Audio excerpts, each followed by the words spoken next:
Friends, asthma wheezing பிரச்சனைகள்னால நீங்கள் அவதிப்படுறீங்கன்னா உங்களோட மருந்துகளோடு சேர்ந்து நான் சொல்ல போகிற அக்குப்பஞ்சர் புள்ளியை தூண்டிகிட்டே வரும்போது ரொம்ப சீக்கிரமாகவே நிவாரணப்படும். அந்த மூச்சு இறைக்கிறது நல்லாவே குறையும். அண்ட் தொடர்ச்சியாக பண்ணிகிட்டே வரும்போது உங்களுக்கு லங்ஸுக்கு நல்ல ரத்த ஓட்டமும் பெருகி அதுக்கப்புறம் ஆஸ்துமா பிரச்சனையும் குறைய ஆரம்பிக்கும்.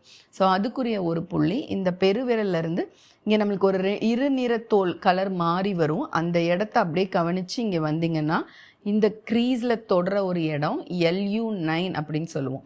இது இரத்த ஓட்டத்தையும் சீராக்கும், உங்கள் லங்ஸுக்கு தேவையான ஆக்சிஜனையும் கொடுக்கும்.